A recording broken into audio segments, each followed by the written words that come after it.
Buenos días, jóvenes. Mi nombre es Wendy Murillo. Yo soy la docente con la que ustedes están asignados. Pues el día de hoy, jóvenes, pues vamos a ver lo de las órdenes médicas. Si ustedes pudieron revisar el aula virtual, pues se les envió a su aula varios artículos que hablaban de las órdenes médicas, incluso habían ejemplos de cómo realizar una orden médica. Espero pues que lo hayan leído para que la clase de hoy pues pueda ser que ustedes puedan comprender y que puedan despejar muchas de las dudas que ustedes tengan. Entonces, ¿por qué son importantes? Tenemos que las órdenes médicas pues son importantes, que no todo médico debe aprender a realizarlas porque estas órdenes pues son las que están escritas en el expediente clínico, que ya sabemos que el expediente clínico pues es un documento médico legal, es un documento en el cual no debemos cometer ningún tipo de error y por lo tanto las órdenes médicas deben estar escritas de manera legible, deben no tener manchones, no deben tener borrones y las órdenes van a estar de acuerdo a la patología del paciente. Entonces tenemos que vamos a ver qué es una orden médica. Pues es una orden médica, es la que está escrita en un documento donde se refleja el tratamiento tanto farmacológico como no farmacológico prescrito por el médico. ¿Cuál es el objetivo? Pues el objetivo es de disponer de un documento donde conste la medicación que tome un enfermo o un paciente y que esté avalada por el médico. Tenemos entonces que hay diferentes tipos de órdenes médicas. Tenemos que hay órdenes médicas STAT. Estas órdenes médicas STAT tenemos que van a ser cumplidas inmediatamente y ejecutadas una sola vez. Tenemos que estas órdenes médicas son pues las que se van a poner en práctica en el área preferiblemente de emergencia, ¿verdad? Es una orden médica que prácticamente se va a aplicar en pacientes prácticamente que lo ameriten, en pacientes que están probablemente inestables. Entonces, se aplican en la unidad de cuidados intensivos y en una emergencia de pediatría. También hay órdenes en formatos estandarizados que ya son en protocolos o preimpresas. Estas órdenes en protocolos, pues ya sabemos que si un paciente llega, por ejemplo, con dengue, ya sabemos que hay un protocolo de dengue y, por ejemplo, ese paciente nosotros ya sabemos que tenemos que cumplir con un esquema de líquidos, por ejemplo, si el paciente llega con un dengue, por ejemplo, con signos de alarma. Y las órdenes PRN, que las órdenes PRN, estas son órdenes por razones necesarias y son órdenes donde el médico establece pues los parámetros para su ejecución.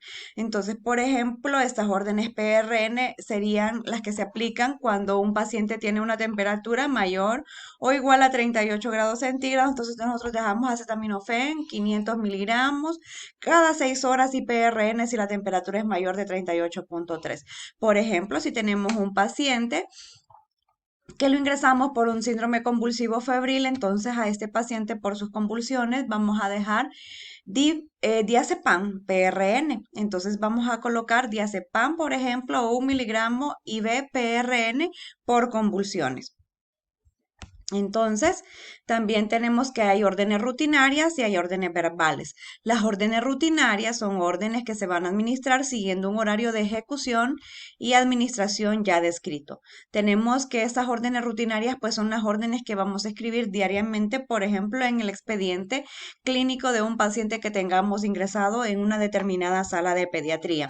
Y las órdenes médicas, órdenes verbales, pues estas definitivamente son órdenes que no se deberían cumplir y que no se deberían de dar, porque son órdenes que probablemente el médico puede dar, por ejemplo, vía telefónica, que no es lo adecuado. Entonces, las órdenes verbales no están indicadas definitivamente o no deberían de darse.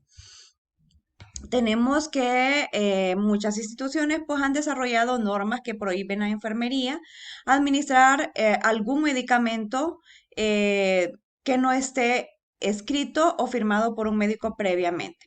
Entonces, las órdenes verbales, tanto las realizadas en persona como por teléfono, generan mayores posibilidades de errores, entonces por eso no se deben de realizar. Por ejemplo, algunos errores de algunas órdenes verbales, por ejemplo, sería una orden verbal mal interpretada, por ejemplo, cuando usted dice apliquémosle o usted dice una orden, por ejemplo, le vamos a indicar eritromicina y en vez de eritromicina le dieron acitromicina, por ejemplo.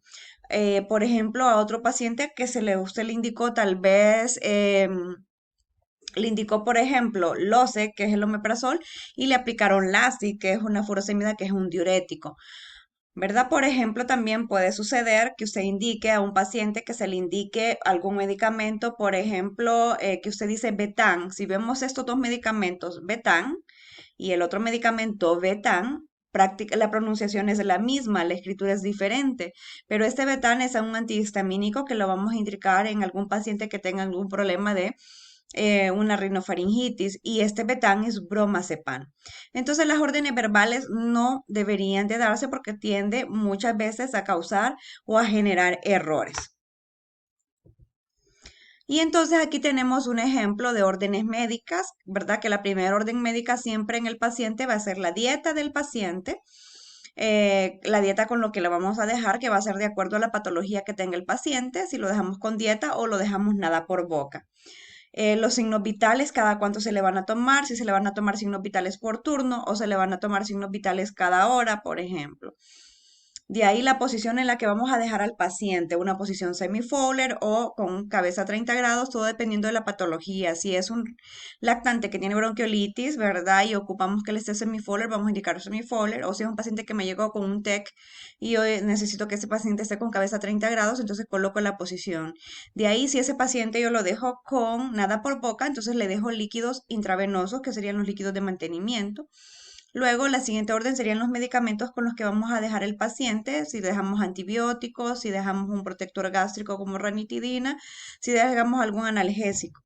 Luego van a estar las interconsultas con otros servicios y luego los exámenes que le vamos a realizar al paciente, si vamos a pedir un hemograma, una química sanguínea, vamos a colocar aquí los exámenes que vamos a solicitar. De ahí, si es un paciente que dejamos en ayuno, por ejemplo, si es algún paciente que va a quirófano o que se programa una cirugía, por ejemplo, un paciente de sala, después de los exámenes que nosotros pidamos, la siguiente orden sería dejarlo nada por boca a partir de las 22 horas, la solicitud de sala de operaciones, la autorización quirúrgica, que no está consignado, llevar a sala de operaciones al llamado, mider ingestas y excretas, esto en el paciente, por ejemplo, que amerite que midamos ingestas y excretas, hacer un balance hídrico diario, hacer curaciones diarias de catéter venoso central, vigilancia de signos de alarma y reportar anormalidades, esto dependiendo la patología que tenga el paciente, así vamos a colocar todas las órdenes médicas. ¿Verdad? Y bueno, pues estas son las órdenes médicas que debemos nosotros realizar en todos los pacientes que nosotros tengamos ingresados. Las órdenes médicas van a variar de un paciente a otro dependiendo la patología que el paciente tenga. Y pues esto sería todo, ¿verdad? Si tienen alguna pregunta o duda, pues ustedes pueden realizarla. Igual yo les voy a enviar a su aula virtual unos casos clínicos para que ustedes puedan realizar las órdenes médicas de esos casos clínicos y de esta manera yo voy a poder evaluar qué tanto ustedes comprendieron del tema. Bueno, muchas gracias, jóvenes. Espero que hayan entendido cada una de las de los puntos que se tocaron aquí con las órdenes médicas. Muchas gracias.